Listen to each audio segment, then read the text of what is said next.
கிறிஸ்துவுக்குள் அன்பான தேவனுடைய பிள்ளைகளே, கர்த்தராகிய இயேசுவின் நாமத்திலே உங்களை நான் வாழ்த்துகிறேன். இந்த நாளிலே நம்ம ஆண்டவருக்கு நன்றி செலுத்தி அவருடைய வெளியேறப்பட்ட நாமத்தை நம்ம மகிமைப்படுத்த போகிறோம்.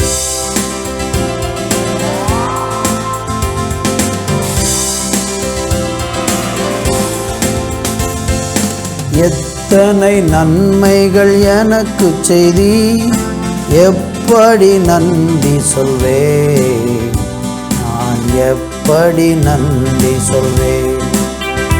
ஐயா, எத்தனை நன்மைகள் எனக்கு செய்தி, எப்படி நன்றி சொல்வேன், நான் எப்படி நன்றி சொல்வேன். நன்றி ராஜா, நன்றி ராஜா, நன்றி ராஜா, நன்றி ராஜா, நன்றி ராஜா, நன்றி ராஜா, நன்றி ராஜா, நன்றி ராஜா. தாழ்மையில் இருந்தேன் தயவா நினைத்தி, தேவனே உம்மை துதிப்பே. தாழ்மையில் இருந்தேன் தயவால் நினைத்தி, தேவனே உம்மை துதிப்பே. தேவனே உம்மை துதிப்பே. எத்தனை நன்மைகள் எனக்கு செய்தி, எப்படி நன்றி சொல்வே, நான் எப்படி நன்றி சொல்வே. ஐயா, எத்தனை நன்மைகள் எனக்கு செய்தி, எப்படி நன்றி சொல்வே, நான் எப்படி நன்றி சொல்வே. நன்றி ராஜா, நன்றி ராஜா, நன்றி ராஜா, நன்றி ராஜா, நன்றி ராஜா, நன்றி ராஜா, நன்றி ராஜா, நன்றி ராஜா. பலவீனன் என்று தள்ளிவிடாமல் பலத்தால் இடை கட்டினீ. பலவீனன் என்று தள்ளிவிடாமல் பலத்தால் இடை கட்டினீ. பலத்தால் இடை கட்டினீ. எத்தனை நன்மைகள் எனக்கு செய்தி, எப்படி நன்றி சொல்வே, நான் எப்படி நன்றி சொல்வே. ஐயா, எத்தனை நன்மைகள் எனக்கு செய்தி, எப்படி நன்றி சொல்வே, நான் எப்படி நன்றி சொல்வே.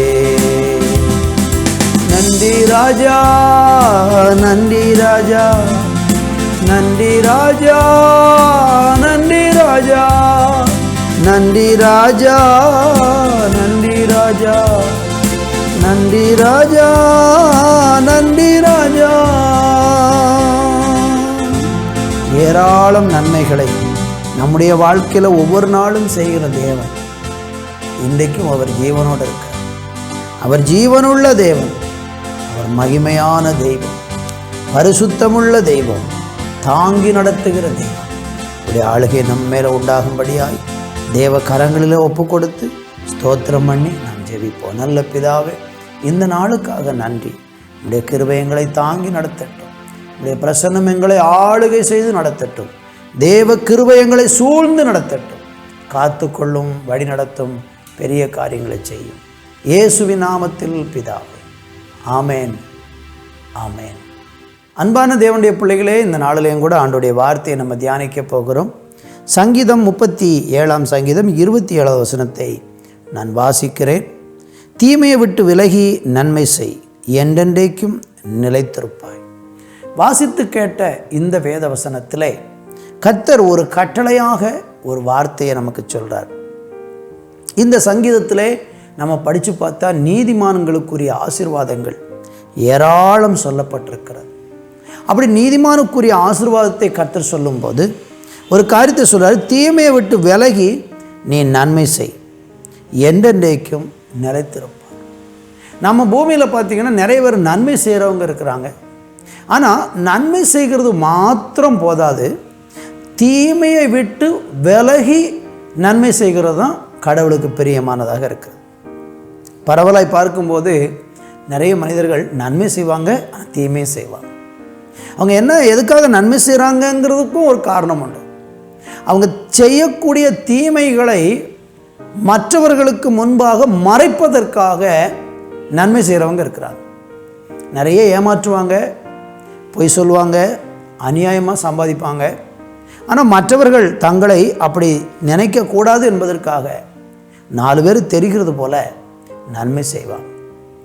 ஆனால் ரகசியமாக நிறைய தீமையான வழிகளில் சம்பாதிப்பாங்க. அதில் கொஞ்சம் பணத்தை எடுத்து 4 பேருக்கு, ஏழைகளுக்கு உதவுறது போல் நன்மை செய்வாங்க. ஆனால் அது அவங்களுக்கு ஆசீர்வாதமாக இருக்காது. ஆனால் இன்னொரு கூட்டம் இருக்கிறாங்க. அவங்க எப்படின்னு பார்த்தீங்கன்னா, அவங்களும் நன்மை செய்வாங்க. ஆனால் நீங்கள் கவனிக்கணும், இவங்க தீமை செய்து கொண்டு நன்மை செய்வாங்க. அது யாருக்கும் தெரியக்கூடாதுன்னு நினச்சி செய்கிறவங்க ஒரு கூட்டம். 2வது கூட்டத்தார் எப்படின்னா, இவங்க செய்யக்கூடிய தீமைகளை செய்துவிட்டு நன்மையினாலும் அந்த தீமையை சரி பண்ண நினைப்பாங்க. அநியாயமாக சம்பாதிச்சு பாவ வழியில் வாழ்வாங்க. ஆனால் சில நன்மை செய்யும்போது அந்த பாவம் கடவுளால் மன்னிக்கப்படும் நினச்சி அதுக்கு இணையாக சில நன்மைகளை செய்வாங்க. ஆனால் 2மே நடந்து கொண்டே இருக்கும். இப்படி 2 விதத்தில் மனிதர்கள் நன்மை செய்கிறவங்க இருக்கிறாங்க. ஆனால் வேதம் இதை 2யுமே ஏற்றுக்கொள்ளவில்லை, அங்கீகரிக்கவில்லை. கர்த்தர் என்ன சொல்றாரு? தீமையை விட்டுட்டு நீ நன்மை செஞ்சாதான் அது கடவுளுக்கு பிரியமானதாக இருக்கிறது என்று வேதத்தில் பார்க்கிறோம். அதில் 3வது வசனத்தை வாசிக்கும் போது அங்கு இப்படியாக சொல்லப்பட்டிருக்கிறது, கர்த்தரை நம்பி நன்மை செய், தேசத்தில் குடியிருந்து சத்தியத்தை மேய்ந்து. இப்போ அடுத்து நன்மை செய்ய எப்படி சொல்கிறார்? முதல் தீமையை விட்டு விலகி நன்மை செய்யணும்னு சொன்னவர் இப்போ சொல்கிறார், கர்த்தரை நம்பி நன்மை செய். நீ ஒன்றை நம்பி நன்மை செய்யாத, உன் பலத்தில் செய்யாத, கர்த்தரை நம்பிக்கொண்டு நீ செஞ்சானா அந்த நன்மையில் தேவன் நிச்சயமாக பிரியப்படுவார். தேவனுக்கு மகிமை உண்டாவதாக. இன்னும் வேதவசனத்தில் படிக்கும்போது 34ஆம் சங்கீதத்தில் 14 இப்படி போட்டிருக்கு, தீமையை விட்டு விலகி நன்மை செய், சமாதானத்தை தேடி அதை தொடர்ந்து கொள். சமாதானத்தை தேடி அதை தொடர்ந்து கொள் அப்படின்னு சொல்கிறார். எனக்கு கவனிக்கிற அன்பு தேவனுடைய பிள்ளைகளே, இந்த நாளில் நீங்கள் நன்மை செய்கிறவங்களாக இருக்கலாம்.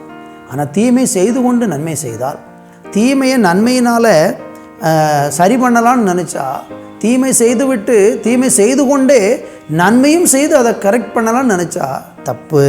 அது ஆண்டவருக்கு பிரியமில்லை. தீமையை விட்டு விலகி நன்மை செய்ய நம்மளை ஒப்பு கொடுப்போம். நன்மை செய்வதற்காகத்தான் ஆண்டவர் நம்மளை அழைச்சிருக்கிறார். இந்த நாளில் உங்கள் வாழ்க்கையை கொஞ்சம் யோசித்து ஆராய்ந்து பாருங்கள். அப்படி செய்யும்போது ஒரு மனுஷன் பூமியை சுதந்திரித்து கொள்வான், அவன் ஆசீர்வதிக்கப்படுவான் என்றெல்லாம் வேதவசனம் சொல்லுகிறது. தீமையை விட்டு விலகி நன்மை செய்ய கர்த்தர் நம்மை ஆசீர்வதிப்பாராக. ஆமேன், ஆமேன். நல்ல பிதாவே, தீமையை விட்டு விலகி நன்மை செய்கிற பாக்கியத்தை எங்களுக்கு தாங்க. அப்படிப்பட்ட கிருபையில் எங்களை நடத்துங்க. எல்லார் மேலும் உங்களுடைய தயவு உண்டாகட்டும். இயேசுவின் நாமத்தில் ஜெபிக்கிறோம் நல்ல பிதாவே. ஆமேன், ஆமேன்.